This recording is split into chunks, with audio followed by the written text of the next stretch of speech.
میں ایک مولانا کی ویڈیو دیکھ رہا تھا، وہ اس میں یہ بات کر رہے تھے کہ خواتین عورتیں جو ہے نا وہ عید کی نماز نہیں پڑھنے جائیں گی. بالکل نہیں جائیں گی، کیونکہ عورتیں چاند رات کو بازار جاتی ہیں، تھک جاتی ہوں گی. بازاروں میں جانا ہوتا ہے، کالج جانا ہوتا ہے، اسکول جانا ہوتا ہے، شادی بیاہوں میں جانا ہوتا ہے، ہر جگہ پہ جائے گی، عید کی نماز پڑھنے نہیں جائے گی. کیوں؟ اور ساتھ یہ بھی ہے نا، اس نے تھوڑی روزے رکھے ہوں گے، اس نے تھوڑی قیام کیا، اس نے تھوڑی اللہ سے دعائیں کی ہیں جو وہ عید پڑھنے آئے اور اللہ سے اپنے روزوں کا اجر لینے آئے، اسے گھر میں چھوڑ کر آئے ہیں. یہ کیسی پتہ نہیں تعلیم ہے، کیسا نظام ہے، کیسی عقل ہے، یا پتہ نہیں صحیح حدیث پڑھتے نہیں ہیں. جس طرح مرد کو بھائی عید نماز پڑھنے کا حکم ہے نا، اسی طرح عورت کو عید نماز پڑھنے کا حکم ہے.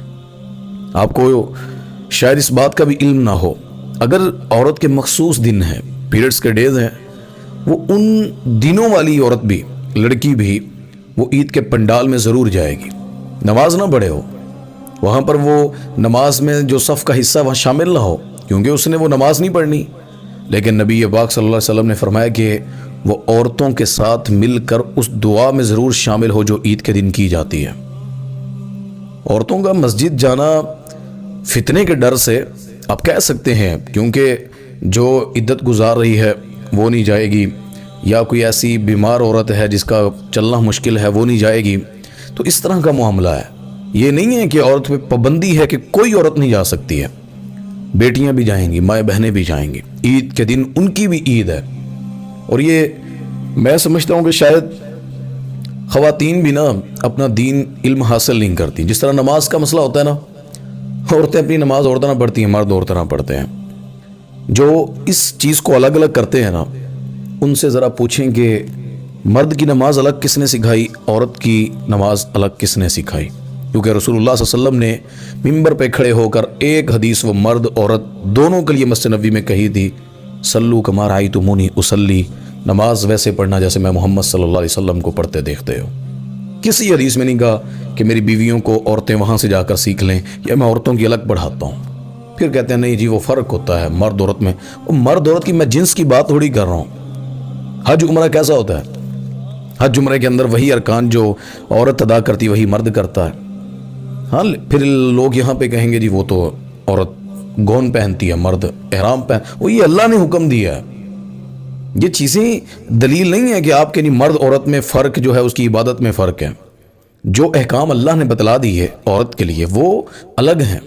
عورت اپنے ڈیز خاص میں وہ نہیں نماز پڑھتی، اب مرد اس میں پڑھتا ہے، اپنا پوری زندگی پڑھتا ہے، اس کو معاف نہیں ہے. تو یہ فرق جو عید کے دن بھی کرتے ہیں نا، عید کی نماز نہیں پڑھنی، عورت نے مسجد نہیں جانا، اور فقہ حنفی کے تحت یہ دیگر باتیں لے کر جمعہ واجب نہیں تو عورت پر عید کہاں سے واجب ہو گئے. پھر سارا کچھ ختم کرتے جائیں نا، بازار جانا ختم کر دیں، اس کا بقیہ جو معاملات ہیں. میں تو کہتا ہوں یہ قیام، یہ روزے، یہ تراویحیں جس کے اندر ہم سب بھاگ کر جاتے ہیں، یہ بھی ختم کر دیں. کیونکہ جمعہ میں حیران ہوں، مسجد نبوی لے جاتے ہیں بیگموں کو پڑھنے کے لیے، بیت اللہ میں بھی لے جاتے ہیں جہاں پہ دنیا اتنی ہوتی ہے، مرد عورت اتنا رش ہوتا ہے وہاں پر. تو یہ بہرحال کچھ جگہ ہیں جہاں پر عورت جا سکتی ہے، ان میں سے ایک مسجد ہے جہاں وہ جمعے کے لیے جائے، اور ایک ایسی جگہ عید کی ہے کہ جہاں جا کر وہ عید کی نماز پڑھے. تو میں اپنی تمام مسلمان ماؤں بہنوں کو گزارش کروں گا اپنی عید خراب نہ کریے گا. خود تیار ہو کر خوشبو نہ لگائیں، عورت خوشبو لگا کر نہ جائے، عورت اپنی ویسی زینت بنا کر عید کے دن پنڈال میں نہ جائے. نارمل بھی اپنی عزت آبرو کا خیال رکھے، لیکن عید کی خوشیاں اس عورت کے لیے، ماں بہن کے لیے بھی ہیں. وہ صرف سحری پکانے کے لیے تھوڑی تھی، اس نے بھی اللہ سے اجر لینے جانا روزوں کا، اس نے بھی اللہ کے لیے روزے رکھے ہیں، روزے اس پر بھی واجب تھے. تو انشاءاللہ عید بھی اس کی ہوگی.